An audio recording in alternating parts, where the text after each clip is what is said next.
Welcome back everybody, hope you're doing well. Today we're going back to the basics. I think I got a couple hundred videos on my YouTube channel, but I never made one dedicated about trimming aquatic plants. I'm sure I've talked about it in like a maintenance video or something, but never a full video on this topic alone. I think that we should change that, so let's get started.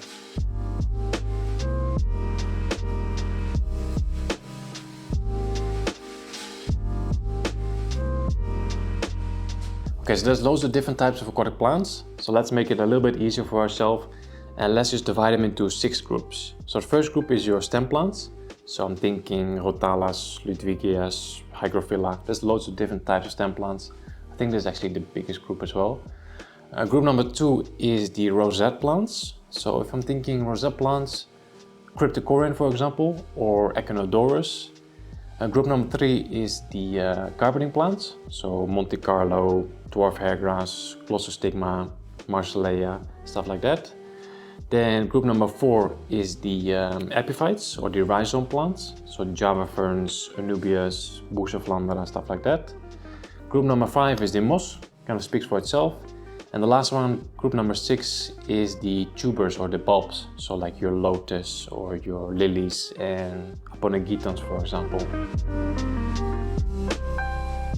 Okay, so let's start with the stem plants, because I think this is where people struggle the most. Like, the question I get asked a lot is like how to get those really dense stem plant bushes. I think this is something that people have difficulties with. So let me actually do a little bit of a drawing.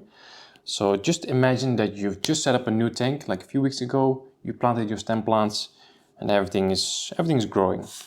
And this is kind of the current situation. So this is our substrate. Here we have our stems, and they've grown quite a bit already in the past 2 weeks, but there's quite a lot of space between each stem. It's not a really big deal, but we want those really dense stem plant bushes. So how do we achieve that? Okay, so now imagine that it's been like 3 or 4 weeks in total, and it's time for that first trimming session. So where do you start trimming your stem plants?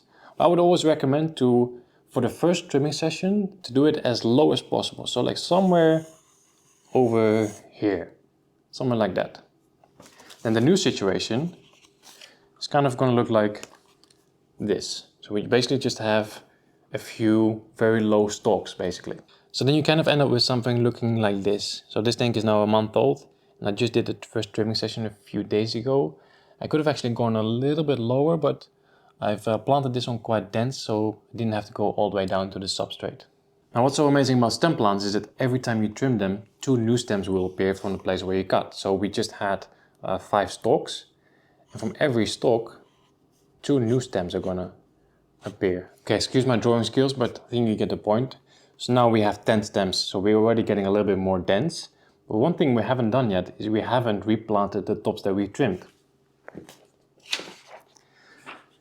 So if we go back to this drawing, here we had 5 stems and this part was cut off. But what do we do with that? We can either throw it away or we can sell it, but we can also replant it. So that means we could add those 5 stems back in here. That's 4, another one here. Here we go. So now we've basically created 15 stems out of just those 5 stems that we had earlier. And this is something that we can of course keep doing over and over again. So for the second trimming session, we can actually cut it a little bit higher, so let's say here. So this should be the situation after your second trimming session. So this was the first trimming session, quite low. The second trimming session was a little bit higher. So now we basically have 15 stalks. But if this is starting to grow back again, then we're going to get 2 here, 2 here, 2 here, and so on and so on. And basically, after the second trimming session, we should get 30 stems. So in that way, things are going to start multiplying pretty fast. And this is something that you can keep doing for quite a while, but at some point, like, you will start noticing that your stem plants will not grow as great anymore. And at that point, I would always recommend to do one final trimming session, then save all the beautiful stems, and then remove this entire bottom section, kind of just discard it, and kind of refresh the substrate as well, add in some fresh nutrients, add in some root taps, something like that, and then just replant those healthy tops, and that's it. So that's kind of the basic procedure for trimming stem plants. So in a nutshell, for the first trimming session, just trim them very low, and every trimming session after that you just go a little bit higher and replant the tops if you want to create even more density. And you can just do that over and over again until you notice some deficiencies or just not really good growth. Then you just start over again. And that's kind of the basic procedure for stem plants. Now let's move on to the rosette plants. Okay, for the rosette category, I'm just going to give you a few examples. So let's start here with the big shallow. In the foreground here we have the rosette plant. This is the Helantium bolivianum. And with the rosette plants, it actually doesn't really matter how you trim them. So for example, this one here, the few leaves here have some blackbrush algae on them. So we can just cut some individual leaves. But I always recommend to cut as close to the substrate or as close to the rosette as possible. Here we go, so that's a leaf removed. See, as close to the rosette as possible. Doesn't really matter. Any part that you cut off will either start growing back or maybe it will just die off. Depends a little bit on the plant. So here's another example. I have a really small Echinodorus here. And here we can just trim a few individual leaves. So we just want to get as close to the rosette as possible, as close to the substrate as possible. And just cut that off. And I could do that with every single leaf and there wouldn't be any issue with the plant. And they will happily grow back. Now in terms of new growth, it's not the same as with stem plants. It's not like I just trimmed that one leaf of Echinodorus and now I'm going to get 2 new leaves back. Basically the part that are left after the trimming, so the little stalk, that's just going to like die off. And over time new leaves will start to appear on the rosette itself from the center. But it's not like I trimmed one leaf so I'm going to get 2 new leaves back. It's just more random. Now something else you would get with most rosette plants is so-called runners. So back to the Helantium. So here is kind of the main plant. And as you can see, it's sending out these really tiny plants all the way to the front glass here. And they are attached to a little, again, a little stalk. And if you're happy with it, you can just leave it as is, but I don't really want it. So I'm just going to trim it on that little stalk and I can show you properly. So here we have an example of 3 runners and these are just, basically just new plants. And we can cut the stalk here and just have 3 individual plants. And we can just replant them back into the substrate in places where we actually want them. So with these rosette plants you can be really careful and just cut a few individual leaves like I just showed you. But you can also be pretty brutal with them as well. Like I have a clip from one of the first layouts in the Big Shallow where I had these really dense clumps of Crypt Aquarium. They were looking very good, but they were just a little bit too big. So I just took my scissors and I literally trimmed every single leaf of it. So we just had like a rosette with just a few small stalks. And it looked horrible for a couple of weeks, but if you give the plant the right conditions, enough light and nutrients, then it will grow back and it will look even better. Like the Crypts grew back and they were so compact and they were just looking amazing. So yeah, you can definitely be pretty brutal with all those rosette plants as well. Okay, let's move on to the epiphytes, to the rhizome plants. Let me give you a few more examples. So here's my 70-liter Scapus tank. And this one was trimmed a few days ago as well. And I did quite a lot of work on the Java ferns because they're getting quite big. And they were basically growing towards each other, so the passageway was just getting more and more narrow. So I kind of thinned them out a little bit. And basically what I did is with my hands, I basically get as close to the rhizome as possible. And then I just remove tiny pieces of the rhizome. So basically just thinning it out a little bit. Now you can also trim Java ferns. But if you want to trim them, I would always suggest to get as close to the rhizome as possible. But that's just a little bit difficult, because it's so dense, you can't really see where you are trimming. But if I just get my scissors all the way in there, and I can just trim a few leaves, like that's no big deal. Now you can also just trim the leaves of the Java fern, like for example this one here. Doesn't really look that good, so I could just trim it off like that. And if you do that with a few, like it's no big deal. But if I would put my scissors in all of this right here, like that would look very strange, right? So I would not recommend you do that. But other epiphyte plants, Anubias, I think I have some Anubias in here as well. Okay, so I found a small little Anubias bonsai, so we can cut this one up as an example.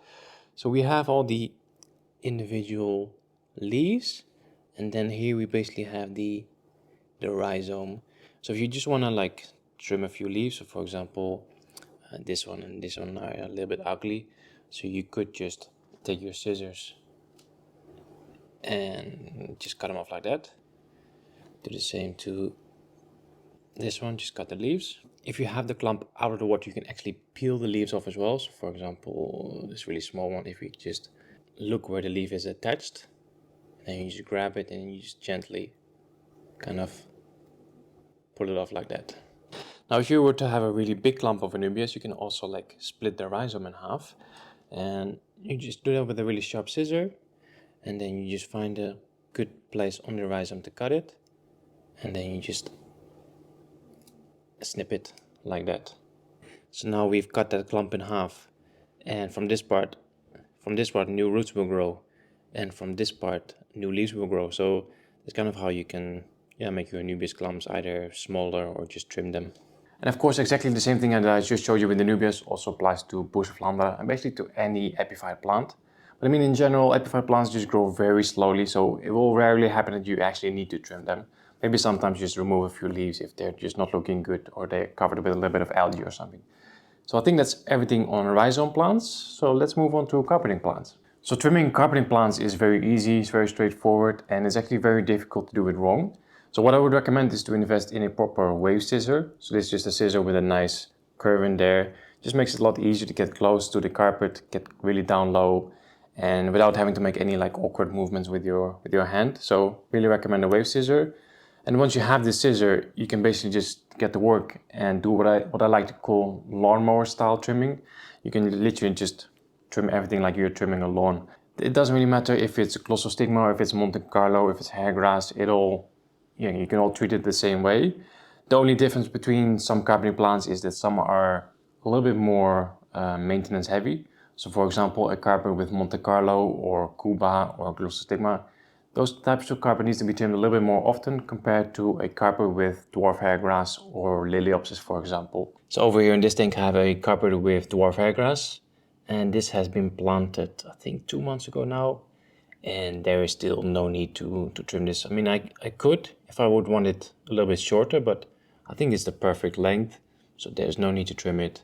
And I don't think I will have to trim this carpet anytime soon as well. So it's a little bit more, kind of low maintenance. And then over here, for example, I have my betta tank, and here I have a carpet with Monte Carlo. And this carpet I already had to trim, I think 3 or 4 times now. Yeah, Monte Carlo carpet just requires a little bit more trimming. And as you can see at the moment it's a little bit yellow. I've trimmed it just over a week ago, and it's yellow because I basically neglected it a little bit. So I let it grow too thick, and then the bottom part just didn't get enough light, and then it slowly starts to die off and it starts to turn yellow. So that's kind of something you want to avoid. So yeah, a carpet with Monte Carlo or Glossostigma or Hemianthus cuba just requires a little bit more frequent trimming. So in general, trimming a carpet is actually pretty easy. And there's just 2 things that you want to avoid. First of all, you want to avoid trimming it too fast. So if you have a newly planted setup, you want to wait quite a while before your carpet is properly rooted, because if you trim it too fast and your carpet is not properly rooted yet, then by trimming it and by that motion and by that movement, there's a good chance that you're going to uproot the carpet. So something you want to avoid. And the second thing you want to avoid is what I just showed you, is letting it grow too thick, that the bottom part is going to get yellow. And another thing that can actually happen is that it gets too thick, and then you're going to get air trapped in the carpet, and it's actually going to like start lifting up. So it's again going to like uproot. So yeah, don't trim it too soon and don't wait too long with trimming it. That's basically what I'm trying to say. Well, besides investing in a wave scissor, you might also want to consider purchasing a surface skimmer, because after trimming your carpet, your entire water surface is going to be filled with small plant trimmings, which is a nightmare to clean without a skimmer. So yeah, I highly recommend a surface skimmer as well. Okay, so that was everything about carpeting plants. So now we can move on to the 5th category, and this is actually my least favorite category of trimming. That's the moss. Because we just talked about stem plants, rosette plants, carpeting plants. And if you trim those plants, they will all float up to the surface, which makes cleanup quite easy. You can just scoop it out with a net or use the surface skimmer. But moss doesn't float up. If you trim moss, it will all sink to the bottom, and that makes it really difficult to clean up. So it's always a bit of a nightmare. So you can of course trim it, and then after you're done trimming, you can do your water change and kind of just siphon it out. But it's very difficult to remove everything, you know. And if you don't remove everything, then it's going to get stuck in certain places where you don't want it, and it's going to start growing there. And the worst nightmare is if it all gets stuck into your carpet. In the beginning you might not notice it, but over time the moss is just going to take over your entire carpet, and it's just not going to look as good as you want it, you know. So I've recently did a trimming session on the 30 centimeter cube behind me, and I started using my moss vacuum cleaner again. And this is actually a very easy and quite a fun way to trim moss as well. So I basically just converted a small external canister filter into a vacuum cleaner, because this way I can trim the moss and immediately siphon out all the trimmings as well. And you can do that with a normal siphon, but yeah, I mostly have small tanks, and if I do it with a normal siphon, then the water level is just going to drop too fast. It's going to drop too fast before I'm able to trim all the moss. So this moss vacuum cleaner actually works really well. I have a video about it on my YouTube channel, and I'll leave a link on top of the screen right now. But yeah, trimming moss is a bit of a pain in the butt, but if you use this vacuum cleaner, it's actually quite easy. So I think that's everything on moss. You can actually, yeah, trimming moss is very easy. You can just trim whatever you want. There's no technique to it. Just cut it into a shape or just cut it however you want it. It doesn't matter, it will grow back anyway. And then the last category, the tubers and the bulbs, I think that's someone kind of speaks for itself as well. You just want to avoid cutting the actual bulb. Just remove the leaves, and if you trim the leaves, then new leaves will appear from the bulb. So there's not really much to explain there. I think it's kind of self-explanatory. So I think that's it. I think that's everything talked about. If I missed something, just let me know in the comments, and I'll just answer your question in the comment section. Yeah, that's it. Hope you guys enjoyed this back to basic video. Something that should have been done a long time ago already, but now we finally took care of it. So that's it, guys. Thanks for watching. See you next time.